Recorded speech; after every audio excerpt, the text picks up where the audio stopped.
నమస్తే,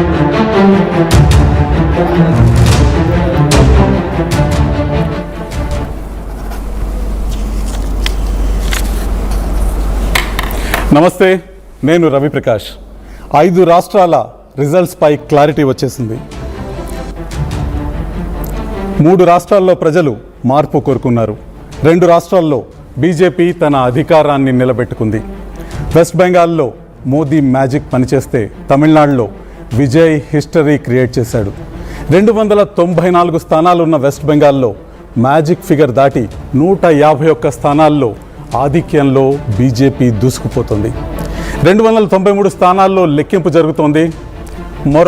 ఒక్క స్థానంలో రీపోలింగ్ జరగాల్సి ఉంది. ఇక తమిళనాడు విషయానికి వస్తే స్టాలిన్కి క్లియర్గా చెక్ పడింది. 234 స్థానాలున్న రాష్ట్రంలో 100కు పైగా స్థానాల్లో టీవీకే లీడ్లో ఉంది.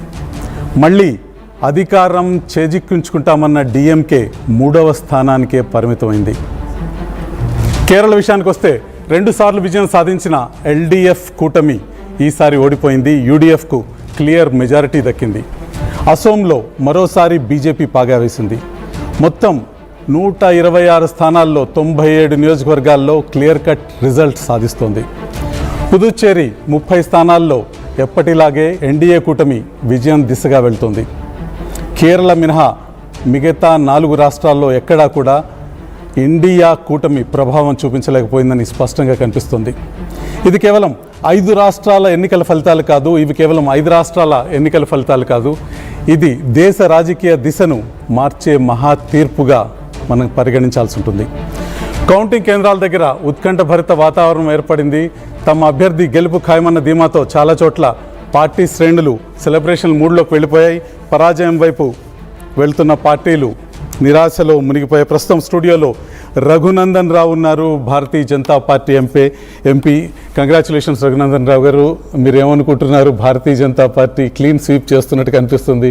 3వసారి అసోంలో గెలవటం, బెంగాల్ని కైవసం చేసుకోవటం ఇవన్నీ సాధారణ విషయాలు కాదు.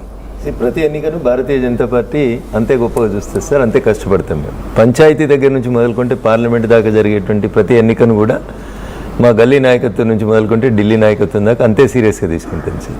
మీ ప్రత్యర్థుల మీద జిహాద్ అనే అస్త్రాన్ని పదాన్ని మీరు వాడుతుంటారు. ఇది ఎలక్షన్ జిహాద్ అనుకోవచ్చా సార్? మేము ప్రజా తీర్పును కోరినాం సార్. వినమ్రపూర్వకంగా 12 సంవత్సరాలుగా ఈ దేశ ప్రధాని నరేంద్ర మోడీ గారు దేశ ప్రజలకు ఇచ్చినటువంటి సేవ, మంచితనం, మార్పు, అభివృద్ధికి సంకేతంగా ఎన్నికల ఫలితాలు నిలబడతాయి సార్. మరోవైపు కుటుంబ పార్టీలు, అహంకార పార్టీలు, మైనార్టీల సంతుష్టీకరణ పాల్పడినటువంటి పార్టీలకి ఈ దేశ రాజకీయాల లోపల సంతుష్టీకరణ, ఓటు బ్యాంకు రాజకీయాలు చేసేటువంటి పార్టీలకి ఈ దేశంలో స్థానం లేదని పైన పశ్చిమ బెంగాల్లో, కింద తమిళనాడులో చూపెట్టినారు. తమిళనాడు రాష్ట్ర ఉప ముఖ్యమంత్రి మాట్లాడిన మాటలు, తమిళనాడులో ద్రవిడ రాజకీయాలను చేస్తామని చెప్పి దేశంలో పార్లమెంటులో ప్రధానిని ఎకసెక్కాలాడిన టీఎంసీ ఎంపీలకి, తమిళనాడు నుంచి వచ్చినటువంటి మా డిఎంకే ఎంపీల మిత్రులకి ప్రధానమంత్రిని ప్రధానమంత్రి కుర్చీలో కూర్చోవడానికి రాకుండా అడ్డుపడదామని మహిళా ఎంపీలను అడ్డం పెట్టుకొని ఆట ఆడదామనుకున్నటువంటి ఇండి కూటమికి ఈ ఎన్నికలు ఒక గుణపాఠంగా నిలుస్తాయని చెప్పి నేను భావిస్తా ఉన్నాను. తమిళనాడు ఫలితం గురించి మీరు ఏమనుకుంటున్నారు? విజయ్కి సంబంధించి ఎన్ని స్థానాల్లో విజయం సాధించే అవకాశాలు ఉన్నట్టు మీకు కనిపించిందా? సార్, తమిళనాడు హంగు వస్తుందని మేము మొదటి నుంచి భావించినాం. ప్రభుత్వంలో భారతీయ జనతా పార్టీ ఎన్డీఏ భాగస్వామ్యంతో కలిసినటువంటి ప్రభుత్వమే తమిళనాడులో ఏర్పడుతుందనేటువంటి విశ్వాసం మాకుంది. విజయ్ గారు 100 మార్కు దాటినప్పటికీ కూడా బహుశా మా సహాయంతో, అంటే ఏఐడిఎంకే కూటమి ఎన్డీఏ కూటమితో కలిసి మాత్రమే వారు అధికారంలోకి రాగలుగుతారని అనుకుంటా ఉన్నాను. లేని పక్షంలో ప్రధాన ప్రతిపక్ష పాత్రని ఎన్డీఏ కూటమిగా ఏఐడిఎంకే చాలా స్పష్టంగా పోరాడేందుకు సిద్ధంగా ఉంది సార్. వెస్ట్ బెంగాల్లో ఒక మిరకిల్ పుల్ చేసినట్టు కనిపిస్తుంది. కానీ 90 లక్షల ఓట్లు తీయటం వల్ల తృణమూల్కి 140 నియోజకవర్గాల్లో వచ్చిన మెజారిటీ ఓట్లను తీయటం ద్వారానే విజయం సాధ్యం. రవి సార్, ఈ దేశంలో ఎస్ఐఆర్ అనేది మొదటిసారి జరుగుతలేదు. ఎస్ఐఆర్ 2002లో కాంగ్రెస్ పార్టీ అధికారంలో ఉన్నప్పుడు కూడా చేసినారు. ఈ దేశంలో ఈ దేశ ప్రజలు మాత్రమే ఓటేయాలనేది మేము చాలా స్పష్టంగా చెప్తా ఉన్నాం.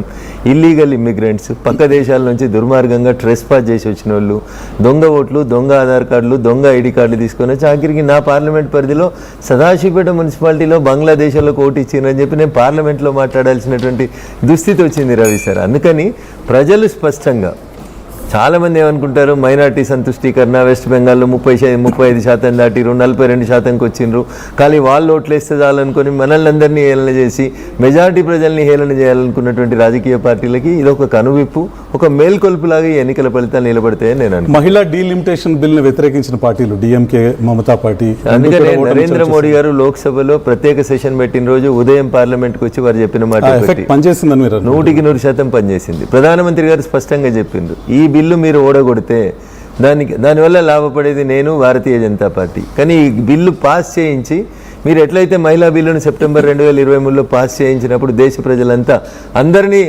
గొప్పగా చూసారో అదే రీతి లోపల మీ బిహేవియర్ ఉండాలని నేను కోరుకుంటున్నా అని చెప్పిండ్రు. కానీ the way in which TMC MPs behaved, the way in which DMK MPs behaved, దేశంలో ఉన్నటువంటి మహిళలందరూ చూస్తారు sir. This is not only for మహిళలు, మీరు అర్థం చేసుకోండి.